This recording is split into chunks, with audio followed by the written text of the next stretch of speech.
Science 120, the science of food. We're coming again from the Educational Sciences building at the University of Wisconsin-Madison campus. Today is lecture 6, and we're quite fortunate today to have with us Dr. Gilbert A Leveille, who wrote a book called The Set Point Diet, which I guess a few of you may have heard of, because this book, which I'll show you here, was had the serendipitous or fortuitous stay on the New York Times bestseller list of 8 weeks. It said that if you want to make $1 million, write a diet book. I'm sorry to say Dr. Leveille did not make $1 million because he signed over all his rights, but he's willing to take time out of his busy schedule to come talk to us today from General Foods Corporation, where he is a Director of Nutrition and Health Sciences Research. But Dr. Leveille is not new to academics. He was chairman of the Department of Food Science and Nutrition at University of Michigan, or Michigan State University, excuse me. And he, of course, is a fascinating lecturer. You've seen these posters around campus, the Set Point Diet. It is sponsored not only by us, but also supported by the Committee on University Lectures. And I don't want to take too much time from him. He'd like you to ask questions throughout the class if you can, and we might have some time at the end for questions. But with no further ado, Dr. Leveille. Thank you, Dr. Lee. Well, it's certainly a pleasure to be here today and to have the opportunity to talk to you about the Set Point Diet. I would hope that it's staying on the New York Times bestseller list for 8 weeks was more than serendipitous, and that it illustrates that, in fact, the diet does work for a lot of people. At the present time, it's my understanding that there are about 500,000 copies of the book in print and out in the hands of people. I'll talk generally about diets and dieting, some of the problems associated with that, and finally come to the basis and the principle underlying the Set Point Diet and some of the experiences we've had with it. As I go through this presentation, please don't hesitate to ask questions if something isn't clear, and hopefully we'll have time at the end for questions should you have any. I'd like to first show you a cartoon that I think illustrates how we tend to react to diets. You can see the lady standing on a scale and saying, "Liar, liar, liar." And we tend to react to a lot of signs about overweight in that same way. You know, we talk about the metropolitan weight tables, and that's how you find out what you should weigh. In fact, what most people do is find their weight and then look over to the left to find out how tall they should be for that weight. Well, what I hope to convince you of today is that, in fact, there is some resolution to this entire problem. The unfortunate thing is that when people talk about weight, card-carrying nutritionists in the past have always used this kind of an approach where, in effect, they talk about energy balance, where energy intake equals energy expenditure, and at that point you get no change in weight, and that is certainly true. According to all of the laws of physics and thermodynamics, there's no question that energy input has to equal energy outgo if one is going to maintain weight. What people did not take into account was the fact that there can be some alteration in the efficiency with which that balance is achieved, and that's really the basis for Set Point and what we'll be talking about today. Certainly, we're not going to defy the laws of thermodynamics, and so that's important from the outset. In the past, using this kind of an approach, the notion of energy balanced, we would look to all overweight people as gluttons. Someone was overweight simply because they ate too much. And a woman who came to her physician saying she had followed her 1,000-calorie diet and had not lost weight obviously was cheating. What we're now finding out is that that isn't necessarily so. That in fact there are people who will maintain weight on 1,000 calories, and the more they starve, the fewer calories they'll require. And that would make the whole problem seem rather futile, and hopefully you'll be convinced before I'm through that that isn't necessarily so. There are a whole array of diets. This illustrates the approach to it. A fellow chewing on rawhide and his friend saying, I take it that's some sort of new diet you're on. Well, if you've looked, and Dr. Lee tells me you have examined some of the diets that are now becoming available, lose a pound every 6 hours, I think, or something of that sort. One simply needs to look at the newsstands to find the whole array of new diets that are constantly appearing. Most of them have no basis at all in fact, but they certainly attain a lot of publicity. Virtually every woman's magazine has some article on weight control every month. The new diet that contains that little bit of magic that's going to allow one to effortlessly achieve their weight goal. Now that wouldn't be so bad if it just bilked people out of money. This industry, by the way, is over a $10 billion industry a year, selling all kinds of gimmicks for weight loss and weight loss books. There's a whole array of books that are available. I'm showing you covers of just a few. The I Love New York, also on a New York Times bestseller list. Not really a bad diet by Bess Meyerson. The Complete Scarsdale Medical Diet, which interestingly is still selling pretty well. I think you all know what happened to the author of this book. I don't think that's associated with writing a diet book, at least I hope not. And some truly bizarre diets, such as this one, the Beverly Hills diet, which says that if you simply will eat fruit of one kind or another and nothing else, you'll lose weight. One can't quibble with that, but that certainly doesn't make nutritional sense, and it's not the kind of diet that's going to be beneficial for very long, certainly not for a lifetime. And it's important to recognize that that's really what we're after. We're after getting people to lose weight, to reach some reasonable level of weight, and to maintain that weight loss for the rest of their lives. The interesting statistic is that most people who lose weight, and a lot of people do, fail to keep it off. It's fewer than 2% of people who lose weight who manage to keep it off for any extended period of time. And that's the reason for the success of a lot of the weight loss plans and clinics that keep going on and on and on. Many of them are nutritionally sound plans. Weight Watchers is a case in point. But from a business point of view, they rely on repeat business. Most of the customers of Weight Watchers lose weight. They leave the program to regain it and come back to lose again, time and time again. So the solution we're looking for is something that can work for a lifetime, lifelong weight control, if you will. Why are we concerned? Are we concerned just because people are heavier than they should be, they're not as slim as the fashion industry might want them to be? I think these statistics are pertinent. First of all, how many people in the United States are overweight by 20% or more? This particular chart shows the distribution of the percent of the population overweight by 20% or more by differing age groups. And the different colored bars show the difference between men and women. Women typically are more overweight, and a greater proportion of women are overweight than men. And we find that relatively few people are overweight in their 20s, and as with advancing age, they become increasingly overweight. An interesting trend occurs. You'll note that for women, they continue increasing the proportion who are overweight until beyond the age of 64, and then it tapers off. For men, it tapers off sooner than that. There's some interesting speculation as to why that's so. One speculation is that the overweight tend to die off sooner. And that's why, as people get older, you see fewer people who are overweight after some point in time. So overweight is truly a health risk. And hopefully this is illustrated in this next chart, which shows the proportion of excess mortality. If you follow this horizontal yellow line, that reflects the average mortality for the total population. This set of bars represents data for males, this set of bars for women. Any bar extending above this line is excess mortality.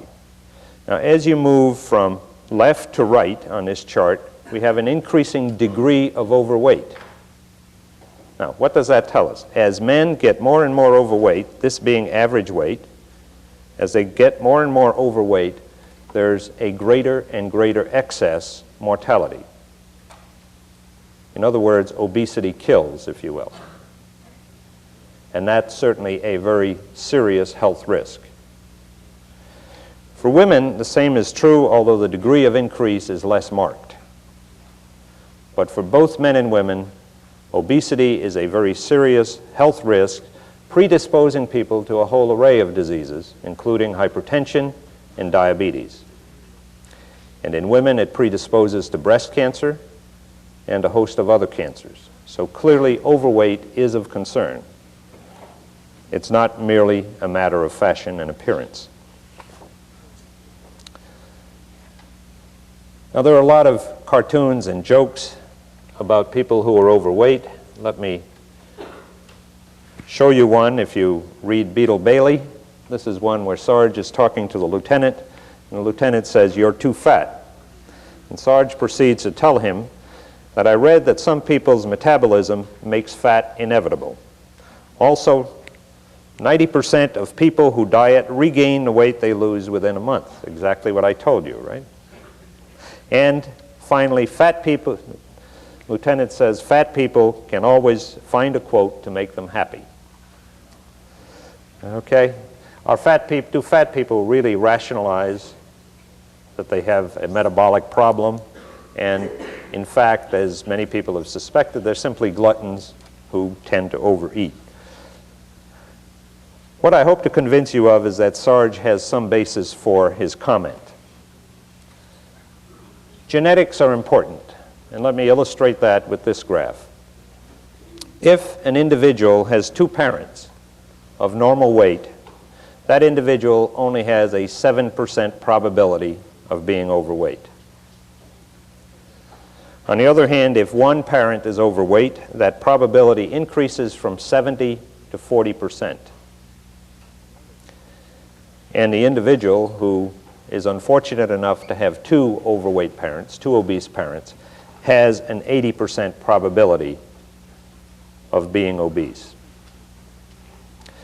Now, what that says on the surface is that if you have two obese parents, you're virtually doomed to be obese. And that isn't necessarily so, but what it does illustrate is a very significant probability for obesity. Further, we know from a lot of animal research that obesity can in fact be inherited. In some work which I was involved in at Michigan State University with Dr. Rumsos, we worked with a genetically obese strain of mice. These animals carried a genetic recessive gene for obesity, so that you mated two lean animals, each carrying a gene for obesity, and 1/4 of the offspring were homozygotes for that particular characteristic, and they looked like little tennis balls with feet when they finally grew up. Clearly a genetic predisposition to obesity. And Dr. Rumsos is still continuing his research in trying to understand what makes those genetically obese animals different from their lean litter mates. So there is a genetic involvement. Now, on the other hand, it's important to also recognize that there's an environmental factor that's extremely important. And that's probably best illustrated by a study conducted by a British veterinarian who became interested in this whole topic. He looked at the incidence of obesity in dogs and the relationship of obesity in dogs to obesity in their masters. And what he found was not surprising. You might guess the outcome, that fat people tended to have fat dogs. Now, that would argue against a genetic involvement and the importance of environmental factors. Point being that both are important. To further illustrate that point, let me show you this graph, which represents data from a national survey, and it looks at the percent of obesity in women from different socioeconomic classes, from low to very high socioeconomic status. So as one moves from left to right, individuals were more affluent. I think the relationship is very clear. So the solution to the problem of obesity is to be rich. Well, that's not quite so simple, unfortunately. But what it does illustrate is that there are forces at work that tend to make people, as they become more affluent, more conscious of the consequences of obesity, and puts them in a better position to try to do something about it, and they do, which illustrates that people can succeed at dealing with the problem. But for people who have the genetic predisposition to obesity, that's of little consequence and certainly not terribly comforting. Let me now move on to the topic of set point, which is what I want to talk about. And much of the work on set point really was pioneered here at the University of Wisconsin in Dr. Kesey's laboratory. Set point is a hypothesis. Let me tell you that from the start. It's probably impossible to prove the hypothesis, but it does provide a very useful framework for understanding the metabolic consequences of obesity and how to deal with them. What the hypothesis states, as shown on this next graph, is that each of us maintains a certain level of body weight reflected by this horizontal line. There are strong metabolic forces that come into play to maintain that set point. Now remember, physiologically speaking, there are a whole array of set points that control our bodies and how our bodies function. Probably the best analogy is to think about a set point to body temperature. We have a body temperature of 98.6, and our bodies work very well in maintaining that temperature. If you were to walk outside on a cold day without adequate clothing, what would happen? You'd shiver. And shivering is a reflex mechanism to generate heat to prevent body temperature, that set point for body temperature, from dropping. By the same token, if you were to walk outdoors on a hot summer day, you'd perspire. And perspiration, again, is a way of cooling your body, of maintaining that body temperature, that set point. In much the same way, the set point hypothesis states that we have a set point for body weight. That each of us has a body weight that our body will defend against. Remember, much like temperature, where bodies defended against it. Metabolic mechanisms were brought into play to resist change. Now, probably the best analogy, if you will, is one that every person who's overweight, who's tried to lose weight, can relate to.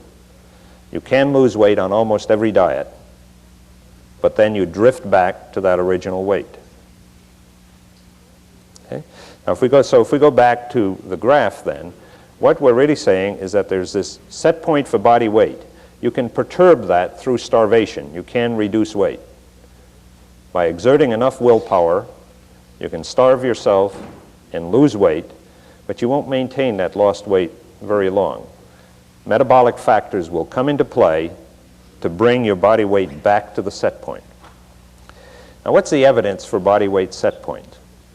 It's a lovely hypothesis. It explains why people are overweight and why they're not successful in maintaining a lost weight.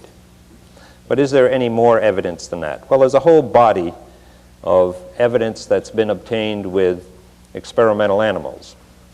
A laboratory rat, for example, has a certain body weight set point that can be lowered or raised by producing a lesion in a certain part of the brain. And this has been demonstrated time and time again. You can raise or lower the body weight set point with an appropriate brain lesion. I'm not proposing that that's an appropriate treatment for obesity in people, but it does illustrate the point, and that's what's so important in understanding the concept. Also, we can alter set point in experimental animals with appropriate drug treatment. Unfortunately, not drugs that are appropriate for long-term use in man, but amphetamines, for example, will lower the body weight set point in rats. They'll maintain a lower body weight along with a number of other side effects as long as they're given the amphetamines. As soon as the amphetamines are withdrawn, the animal returns to the original weight. So therefore, it supports the set point hypothesis that there is a certain body weight, that you can change that set point with amphetamine administration, Once you remove the amphetamines, the set point returns to the original level. Now, how does this work for man, and can we take advantage of that in any way? And that's really the issue. Well, first of all, how does man defend against that set body weight, against that body weight set point? There's a great deal of evidence that has now accumulated to suggest how that may happen. And I'd like to describe an experiment conducted by Dr. George Bray, which is illustrated on the next slide. And what this shows is what happened first in this lower panel to caloric intake. Individuals consuming slightly over 3,000 calories were placed on a 500-calorie diet at this point in time. You see the reduction in calories, a very low level of caloric intake. The upper panel shows what happens to their body weight. Not surprisingly, they lost weight, but very slowly, and towards the end of that 3-week period, or 4-week period, began to plateau. So in spite of the fact that they were consuming only 500 calories, their rate of weight loss was very, very slow. The middle panel is what's really interesting and what supports the notion of a set point theory. This is oxygen consumption, or a measure of resting metabolic rate. That amount of energy that one burns simply staying alive. Okay? That's those calories that we burn without any conscious effort on our part. As soon as they went on as these subjects went on a 500-calorie diet, you'll notice the very sharp decline in their resting metabolic rate. So the body's defense mechanism was, when the individuals took in fewer calories, the body responded by simply using fewer calories to maintain life. A very neat mechanism. But it also explains, obviously, why people who go on relatively low-calorie diets, higher than the 500 calories, maybe 800 or 1,000 calories, fail to lose weight after some time. Why they maintain weight on that lower calorie intake. So the woman coming into her physician saying that she's following the 1,000-calorie diet but not losing weight probably isn't lying. Her metabolic rate has dropped to the point where she no longer requires more calories than that to maintain her weight. What's been particularly exciting in this field is an observation by Dr. Judy Stern, and that's illustrated on the next chart. Dr. Stern took a group of subjects at the University of California, Davis, and put them on a 500-calorie diet and measured their resting metabolic rate. Just as in Dr. Bray's experiments, as shown by this yellow line, their resting metabolic rate dropped and continued dropping throughout the 4-week experimental period. Okay? Again, the body responded to an attempt to distort the body weight set point by reducing the number of calories required to maintain weight. The green line illustrates what's exciting. In this group of subjects, they also followed the 500-calorie diet. Their resting metabolic rates declined, and at the midpoint, they then began an exercise program. These women now exercised for a half hour a day, and lo and behold, their resting metabolic rate not only returned to the original level, but exceeded it. So for the first time, here was an experiment that proposed a reasonably acceptable means of preventing the body's defense against an alteration in the body weight set point. Or in other words, a way in which one could approach weight control. What this would suggest is that exercise was lowering the set point in such a way that one now could effectively consider having people lose weight. Exercise does a great many positive things, which we'll talk about. But one notion is that if you exercise, you're obviously going to eat more. That people who exercise are going to have an increase in appetite and therefore will consume more food. And I'd like to show you this next chart, which is some work by Dr. Jean Mayer, who's currently president of Tufts, and he reported this some years ago. And what he did was to look at the voluntary caloric intake, shown on this axis, of individuals who were involved in occupations requiring different amounts of work, from very sedentary kinds of occupations to extremely heavy work. And he observed the data that are reflected by that line. The important point from the perspective of what I'll talk about in a set point diet and in terms of weight control altogether is that as people move from sedentary to light activity, from a sedentary lifestyle to a moderately active lifestyle, what happened was that their voluntary caloric intake decreased. They were not more hungry, they were less hungry. Now, as one moves from a moderate level of activity to a very active lifestyle, to a very high level of activity, then obviously there's an increase in caloric need and in food intake. But this first part of the graph is what's really significant from the standpoint of overweight and weight control.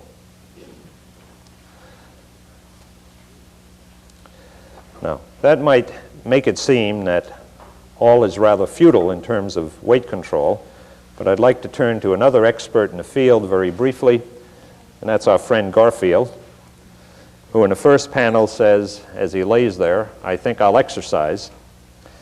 And the second panel is, "I'd better start slowly."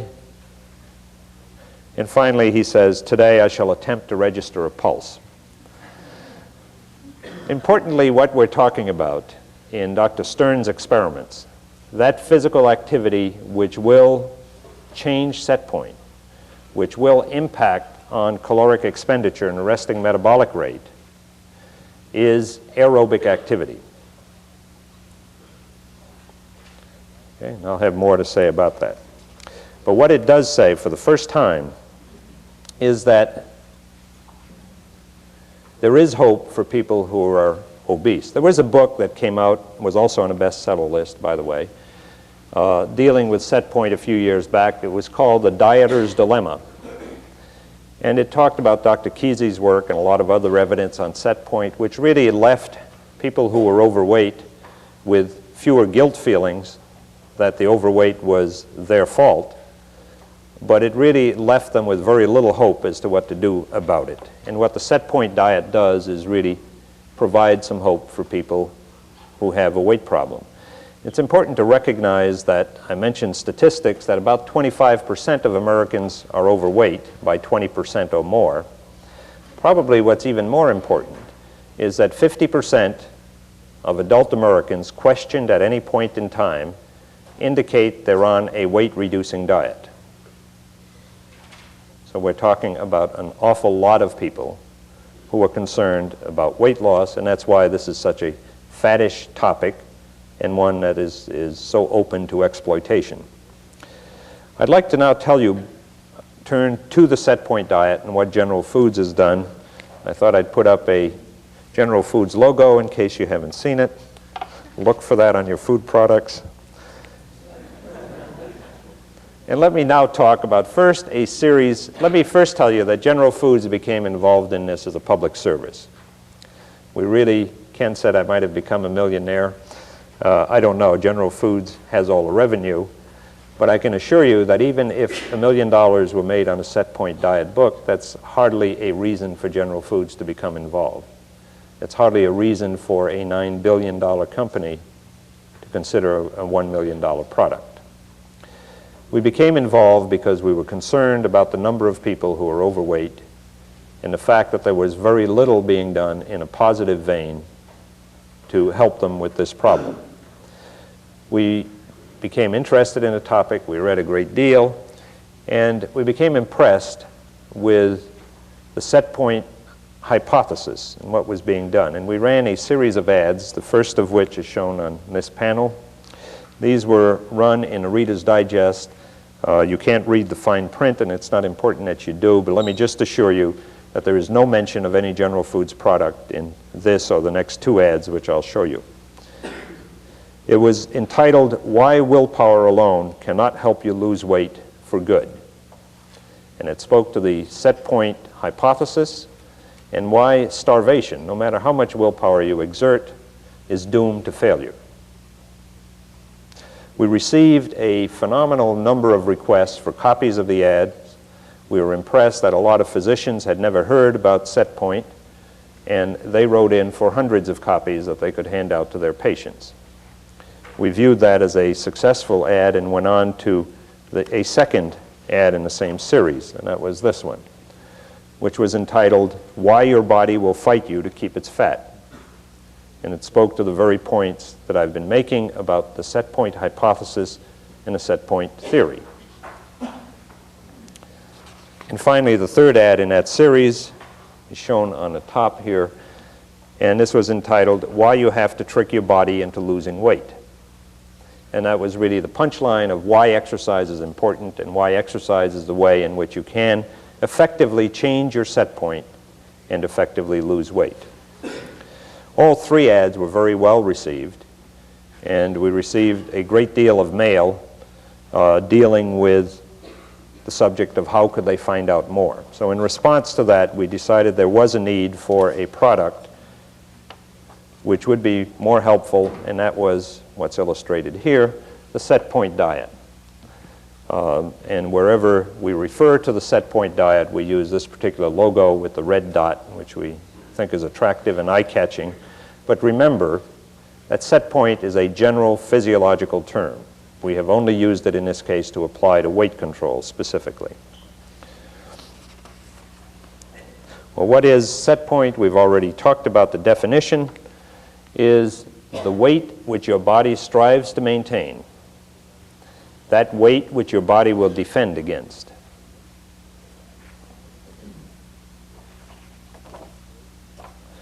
It involves a way of eating, which we've called portion control, which I'll tell you more about, which recognizes that the basic fundamental principles of good nutrition are to eat a variety of foods in a proper balance, and importantly, in moderation. That's the essence of portion control eating, which I'll point out to you, and secondly, moderate exercise. So the plan offers lifelong weight control, providing these principles of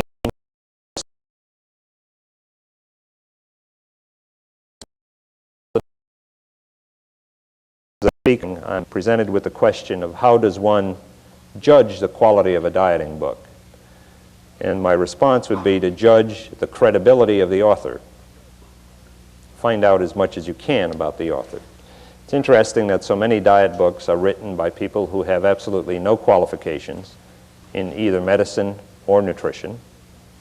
And it's important to recognize that qualifications in medicine does not necessarily imply or assure qualifications in the field of nutrition. Also, it's interesting that today we have a lot of writers who appear to have nutrition credentials, who have degrees, oftentimes up to the PhD, from California diploma mills. And I refer specifically to Donsbach University, which is a non-accredited institution, where if you can afford the price, you can get a PhD very quickly. So check the credibility of the author of various works. Okay, let me now turn to the benefits of exercise, which are obviously important and undergird the whole concept of the set point diet. The first point is the impact, which we've talked about, of exercise on food intake. Exercise, moderate aerobic exercise, will reduce voluntary food intake. It will make it a lot easier for an individual to follow a reduced caloric intake. You can reduce your food intake and not have the usual hunger pangs that tend to accompany dieting. So a very important point. The second important effect of exercise is that not only does it reduce body weight, but it reduces that component of the body that in fact you want to reduce, and that's body fat. Unfortunately, most diets, most fad diets, result in the loss of body water and lean body mass and not body fat. So you've really accomplished very little on most of these rapid weight loss diets that will simply dehydrate the body. Set point diet, through the use of exercise, will not only reduce body weight, but importantly, reduce body fat. It's equally important to recognize that many people who've been sedentary, when they embark on an exercise program, do not lose weight, at least not for a while. But there's a very drastic change in body conformation. Women get into an exercise class and find that they drop a dress size or two without changing their weight. That's because there's been a change in the composition of the body from fat to an increase in lean body mass. So that's important. Another benefit is we've also talked about this one, is the effect that exercise has on metabolism. The effect of exercise in preventing a drop in basal metabolic rate, which would occur as a consequence of a reduced caloric intake, and equally, if not more importantly, raising the metabolic rate. It raises the metabolic rate throughout the 24 hours. Card-carrying nutritionists for years have talked about the value of exercise, but usually they give you a table, and you may get one in this course, that shows how many calories you expend for certain activities. That you burn so many calories per hour lying down, so many sitting up, so many walking, so many running. And that's true, because you perform work, and that obviously requires energy. What those tables do not tell you, however, is that through exercise you maintain an elevation in metabolic rate throughout the day. So basically you get a 23.5-hour bonus for that half hour of activity that the program demands. If you were to go back to the more traditional view, what it says is for every Big Mac that you eat, you have to either walk for 7 hours, run for 7 miles, or something equivalent. Now that's true if one considers only the work performed during the activity and not this extended impact on resting metabolic rate. So the metabolic effect is indeed a significant one. Exercise is also extremely important and beneficial in terms of weight maintenance. And now when we get to the specifics of the set point diet, you'll see that what we talk about is maintenance. And exercise is essential, so that it takes, if one is to successfully follow the set point diet, it takes a commitment. It takes really a lifelong commitment to not only losing weight, but maintaining that lost weight through a commitment to exercise. And lastly, we need to mention psychology. People just feel better if they're physically active. Their whole outlook on life improves considerably. That's hard to measure, but nonetheless important. Okay, let's turn to the set point diet, which we've set up as an extremely easy plan to follow. We'll talk about relatively few steps. I think it's 5, so you can do it all on one hand. And step 1 is to find your desirable weight. Well, what's that? You start off with the metropolitan tables, and that gives you a ballpark figure. You know, and everyone who's overweight looks at the metropolitan tables and immediately assumes that they're large-framed. That isn't necessarily so, but that's really immaterial. It gives you a ballpark. And each of us is different. We're individuals. And the weight that's appropriate for each of us is somewhat different. So one doesn't have to feel that the metropolitan table is an absolute goal that has to be achieved. But it's a target, and it should be somewhere in that vicinity. So that's a place to begin, and you find a weight that you feel comfortable at. That's step 1 in the plan. The second step, which is equally important, is to set a realistic weight loss goal. Now, what is that? Well, I talk to a lot of people. You know, a woman who's going to a wedding in 2 weeks and she needs to lose 40 pounds. That's not realistic. Or someone who wants to lose 5 pounds a week. That's not realistic. I'll show you some data for people following the set point diet later on. And what's realistic on a set point diet is to expect to lose between 1 and 3 pounds per week, on the average 1.5 pounds, but to do that consistently. You hear a great deal about the weight loss plateau. That's common to virtually every diet. Every diet works for a time, but in the long run, none do. In a short run, what typically happens is people begin losing weight for probably the first couple of weeks, and then they plateau. But that, as I'll show you, does not happen on the set point diet, but the goal should be realistic. So if you're going to lose 1.5 pounds a week, and you have 30 pounds to lose, you can figure out how long that's going to take, and it's not a short time. But importantly, that weight probably didn't come on overnight either. So the goal should be realistic, and what the set point diet provides is a promise of being able to achieve that goal. Step 3 is to start a daily activity program. That involves a couple of elements that are important, not the least of which is deciding on what exercise is going to be done. Now, there can be a variety of exercises. The important point is that it be aerobic. It can be jogging, it can be using an exercise cycle, but whatever it is, it should be something that either you enjoy doing or at the very least you can tolerate as a part of your lifestyle. For many people, brisk walking is probably the best exercise. The only caveat in all of this is that whatever is done, or whatever combination of activities is used, and for many people a combination is best, is that it be done with sufficiently vigorously so as to elevate the heart rate, to make it an aerobic kind of activity. Now, for someone who's been sedentary for a long time, that's not going to take much the first few days. And so it's important to recognize that with time there will be a training effect and the intensity of the activity has to increase.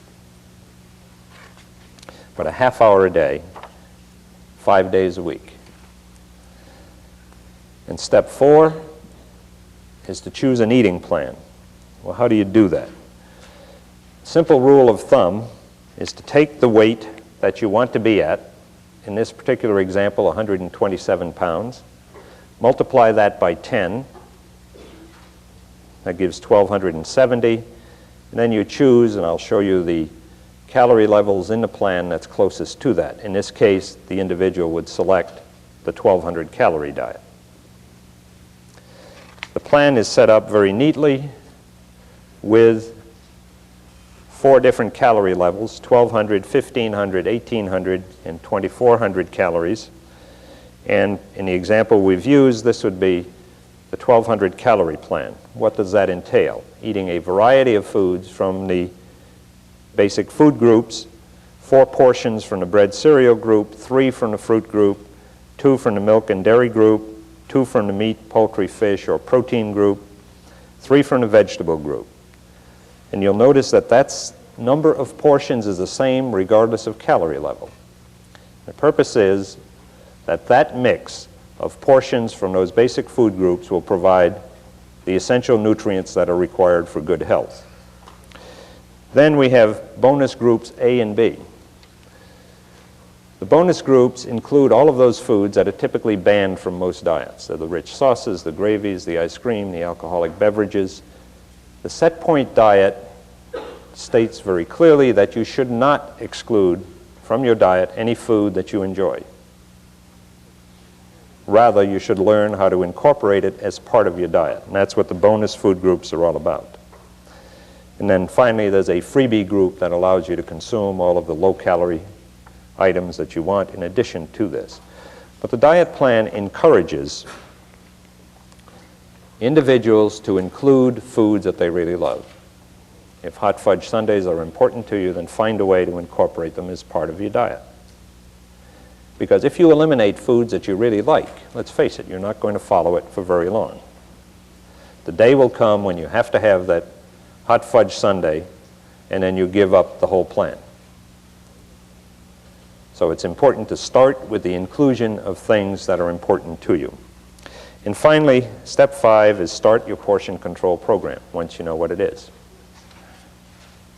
Okay, let me quickly now talk about results of studies. I've talked about the studies that we conducted here in Madison. Let's look at the results. This next chart shows the rate of weight loss. Note that this was conducted over 12 weeks, and people continued losing weight throughout the 12-week period, starting at 198 pounds, reaching an average weight of 180 pounds at the end of 12 weeks, or an average loss of 1.5 pounds per week. This was in one study. The results of the second study are virtually superimposable on this one. Importantly, we also looked at maximum work capacity in these individuals who were exercising. There were 3 groups. The green line in this case shows the controls who did not exercise, but who did reduce their caloric intake. They followed the portion control eating plan, but without exercise. The orange line shows the data for the group who selected their exercise. They just did whatever they felt like doing. We simply told them, go out and exercise. And the blue line shows data for a group where we control their exercise, so we knew, in fact, that they were performing 30 minutes of aerobic activity a week. And I think it's very clear that not much happened with the control, but that we definitely did see an increase in the work capacity, the oxygen consumption of people who actually did exercise. If we look at resting metabolic rate, again, not much change in the control. In the exercise group, a very clear and dramatic increase in resting metabolic rate. That's the metabolic change that we were looking to achieve. Now, the set point diet also does something very important. There's a lot of concern today about what's happening to our fat intake and sodium intake. As a consequence of following the portion control eating plan with the variety of foods that are included and in the right balance, the following happens, as shown in this chart. There's a reduction in a proportion of calories derived from fat, and there's a significant reduction by about 1/3 in the reduction of sodium in the diet, of salt in the diet, without any conscious effort on the part of the volunteers to try to change those things. So people were eating a nutritious diet, they were eating a healthier diet, in spite of the fact that they were losing weight. Now, the set point diet, I've included some food shots, includes really good foods, foods that people love to eat that are very popular. This is a pasta primavera dish, shish kebabs, pancakes with syrup, and these are all in the menus that are included in the book. Obviously cereal, since General Foods does make some of that. But really, good foods can be incorporated as part of this diet. And this is the cover shot of the book, and this is a menu which is found in the book. So we're talking about eating really good foods. We've come out with a brochure on a set point diet. So far, we've sold over 320,000 of those, indicating some general interest on the part of the public. And finally, we came out with the Set Point Diet book, which is available in most bookstores. And that has been very popular, as I've indicated, over 500,000 copies sold. Well, what does this all offer? I think the important point, and the bottom line, if you will, is shown by this chart. It's lasting weight control. Remember, we've talked about that. That's really what we were interested in delivering. And the Set Point Diet is really that kind of a plan. It provides an opportunity for people to go on a diet that's realistic, a diet that includes all of the foods that they might like to eat. They can be worked into the Set Point Diet. It's extremely flexible. But most importantly is what is illustrated on that last graph, namely that they can lose weight and they can lose it for a lifetime. So I think we've made a real contribution with the Set Point Diet, and the proof of the pudding, if you will, has been in the eating, in that people have been very positive in their response about the effectiveness of the Set Point Diet.